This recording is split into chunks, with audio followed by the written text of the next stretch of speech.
Bonjour à vous, amis airsofters, airsofteuses, c'est Raziel68260. J'espère que vous allez bien. Pour commencer, un petit coup de pub pour une chaîne qui s'appelle Cheap and Noob. Alors, je vous en dis pas plus, allez voir sa chaîne.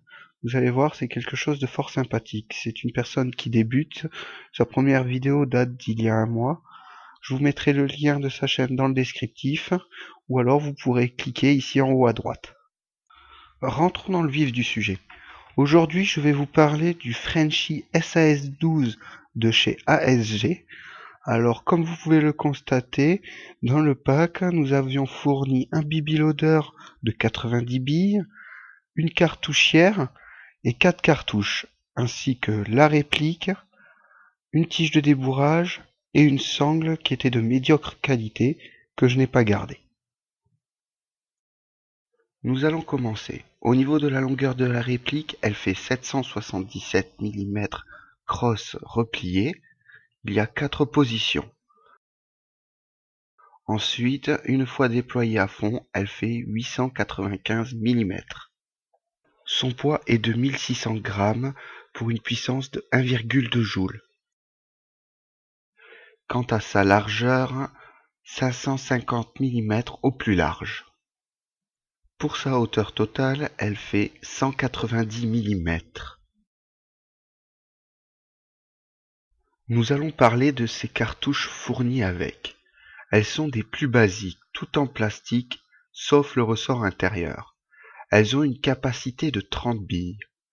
Ici, nous avons le petit teuteux qui fait la rétention des billes. Si on le tire sur le côté, ces billes s'éjectent. Dans l'idéal, pour recharger ces cartouches, il vous faudra un BB loader. Nous avons sa cartouchière rigide qui a un léger défaut d'origine. Si vous mettez en place vos cartouches dessus et que vous retournez votre cartouchière, les cartouches tombent. Pour ma part, j'ai arrangé ça avec du scotch Chatterton en mettant plusieurs épaisseurs dans l'arrondi de la cartouchière. Comme vous pouvez le constater, nous pouvons maintenant retourner la cartouchière et la secouer et les cartouches ne tombent pas. Il s'agit là d'une réplique Bolt Action qui tire une bille par une bille. Il vous suffit de pomper pour mettre la réplique prête à tirer. Ici, nous avons la sécurité. On voit une légère bague blanche, ce qui nous signifie que celle-ci est prête à faire feu. Si vous ne voyez pas cette bague blanche, c'est que vous êtes en sécurité. Faisons un tour du côté de ces organes de visée. Ils sont des plus simples. À l'arrière, une mire, mais aucun réglage possible, ni en hausse, ni en dérive. Et à l'avant, un guidon qui lui aussi n'est pas réglable.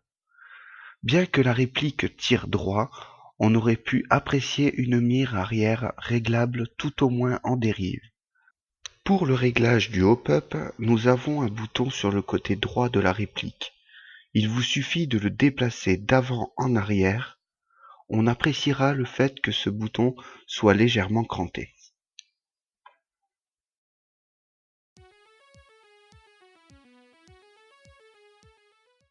Juste à côté du pontet, nous trouverons le bouton pour ouvrir la trappe de mise en place de la cartouche. Amenez ce bouton vers l'arrière, la trappe s'ouvre, insérez votre cartouche et refermez.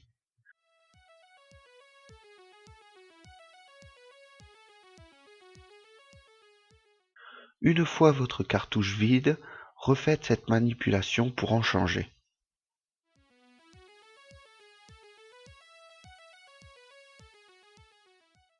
Pour la mise en place de la cartouchière, il n'y a qu'un seul sens.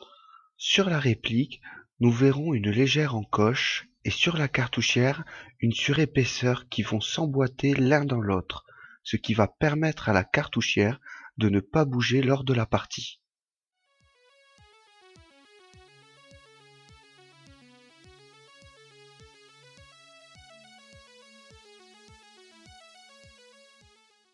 Pour les attaches sangles, nous en avons 3 à notre disposition. Une à l'avant qui peut être mise sur 3 positions différentes.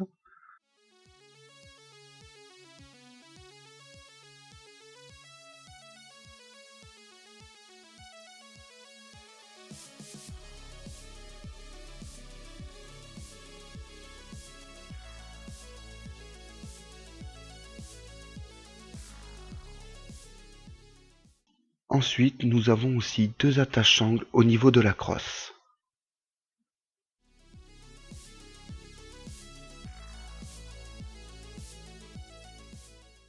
Nous avons un petit défaut au niveau de la crosse. Quand celle-ci est déployée, si vous épaulez et que vous pompez en faisant pression sur la crosse, voici ce qui va se passer. Et oui, la crosse se replie.